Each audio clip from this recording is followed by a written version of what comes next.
Hi, everybody, and welcome back. Today, we're going to continue talking about coping after a disaster.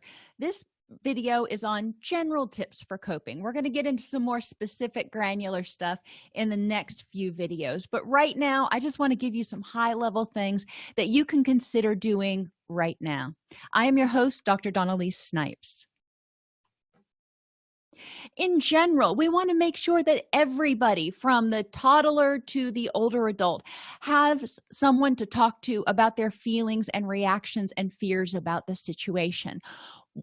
What has gone on now is a very unique situation, and we have a variety of feelings and thoughts, and sometimes it helps to just be able to get those thoughts off our chest and have somebody else hear them and validate our feelings and say, you know what, you're not crazy, because you're not.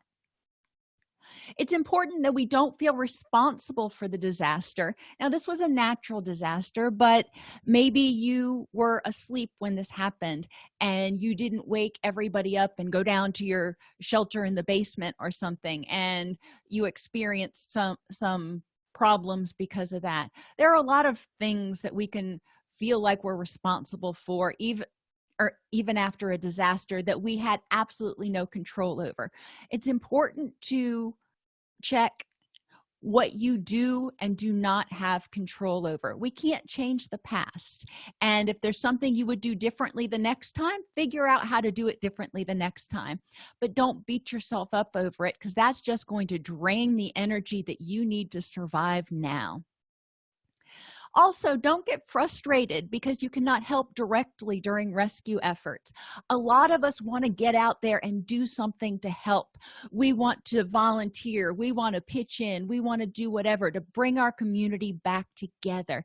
And while that is a wonderful sentiment and it will serve us well in the weeks and months to come, sometimes there's nothing you can do, or sometimes it's just not the right time to do something. So try to use that time to take care of yourself and figure out, listen to news sources and, talk to people to figure out if there are ways that you can pitch in. Talk to your local religious groups to see if they need assistance with food pantries, or stocking up and managing a donation closet where people may donate clothes or food or Pampers or whatever. Talk to people if you want to get out and volunteer, but you may not even need to go that far. Walk outside, look at your neighbor, see if your neighbor needs some help. It may not be something huge that you have to go, drive somewhere to do. You can probably provide help and comfort in your own neighborhood. Take steps to promote your own physical and emotional health and healing by making sure that you are eating well, resting, exercising, relaxing, and meditating. And I know you may be thinking, after a disaster, now is not the time to be relaxing and meditating. But you know what? It actually is. Because if you are completely worn down and burned out and exhausted, you are not going to be as effective or as efficient at anything you do to help out. If you listen to Stephen Covey's 7 Habits of Highly Effective People, one of the things he says is sharpen the saw. You need to make sure you take time out to rest and recharge so it doesn't wear you down in the process of you trying to help. We're going to talk more about healthy eating and rest and exercise in the next couple of videos. Another thing you can do is maintain a normal family and daily routine. I said in the last video, and I'm going to say in successive videos, that routine and structure and getting back into your rhythm is so incredibly important. This morning I woke up, we had no power, I had no ability to see outside. It was still dark, so I was scrounging around for flashlights to try to make sure that our fence was still up on the farm and check on the animals and do that kind of thing. And I also wasn't able to take a shower or make coffee because there was no hot water. And both of those are very disturbing to me because I have my routine, and that disrupted my routine. Now, I was very thankful for the fact that I woke up and my family was safe, and I can't say the same about some people who are in my community, because there were casualties and there were a lot of people who lost a lot. in retrospect, looking at that, I look at my minor disruption this morning as, okay, that was unpleasant, but nothing compared to what some other people are dealing with. And it's important to reflect on ourselves and compare what's going on for us to what's going on for others. A lot of times we'll look at our own situation and go, oh, I've actually got it pretty good compared to, and that can help us reframe what's going on, even though it may not be exactly how we want it right now. Maintaining a family and daily routine also means making sure to get up about the same time and go to bed about the same time. Don't stay up all night. Don't sit around all day long watching the news broadcasts that keep telling you the same thing over and over again and showing you the same images of death and destruction over and over again. That is going to suck your emotions dry. It is important that you get the information that you need and then go about your regular daily activities as much as you can right now. If children are out of school, and I know around here all the schools are closed because some of the schools were decimated. If children are out of school or didn't go to daycare, it's important to engage them in some meaningful activities today, so they're not sitting around wondering what's going on and trying to figure out why you're so stressed out. Limit demanding responsibilities on yourself and your family right now. Focus on the have-tos. I have to get up. I have to make breakfast or eat breakfast. I have to take a shower. I have to do these things. But anything over and above that, if you have the energy, great. If you don't, if you are in the middle of building a new doghouse or a barn or whatever you are in the middle of doing, if it is not essential to your daily activities and routine and functioning, you need to really ask yourself, is this a necessary use of energy right now? Or can I table that for a couple of weeks until everything is back to a greater sense of normal? And make sure to use existing support groups, including your family, friends, community groups, and religious institutions, to access emotional support, practical support. Some people may have holes in their roof, and they may need assistance, and the water came in and flooded, and now their bed is gone or something, and they may need a new bed. They may need a place to stay. They may need assistance boarding up a window. It's important to be able to rely on friends, family, neighbors, community supports, and even religious institutions, because they have a lot of friends and family that are probably there and wanting to help with those things. I personally wouldn't know where to begin in boarding up a window to make sure that it is attached, because we've got a brick facade to our house. So it would be important for me to be able to access somebody who had those tools and know-how in order to make that happen. Practical support, emotional support, and just the ability to know that you're not alone are really important during this time in your life.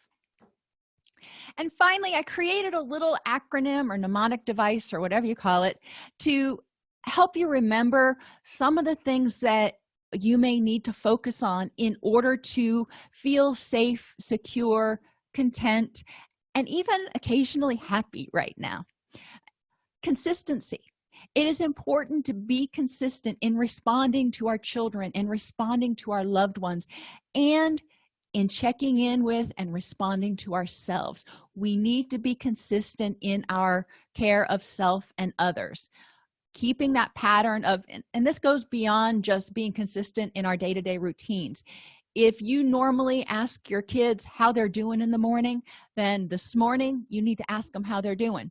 If you normally ask them, how their day was at the end of the day, then at the end of the day today, you need to ask them how their day was. You need to be as consistent as possible. You need to check in with yourself consistently to see how you're doing and what your needs are. Check in with your kids and your family consistently to see how they're doing and what their needs are. Once you check in, that's great. You get information, and then you've got to be responsive to it. If they're doing fine, well, that's lucky. Not everybody is going to be in a state of complete turmoil after this, and that's okay. That is, everybody's going to react differently. But if they do respond in a way that says, you know what, I need something, I need a hug, or I need some words of encouragement, or I need some practical assistance, then we need to be responsive. Part of secure attachment is knowing that somebody is going to consistently be there. If we communicate our needs, they're going to be responsive in helping us meet those needs. We need to make sure that we do that for ourselves as well as for other people. So consistency and responsiveness. A stands for attention. Aside from being reactive and responsive like we need to step up and be proactive and give ourselves attention, taking care of ourselves, being willing to do things for ourselves to help us relax, rejuvenate, etc. We need to give others attention. We need to reach out and go, hey, you're doing a great job today. Give some positive feedback. Bring some light to this situation. Bring some happiness if you can. V stands for validation.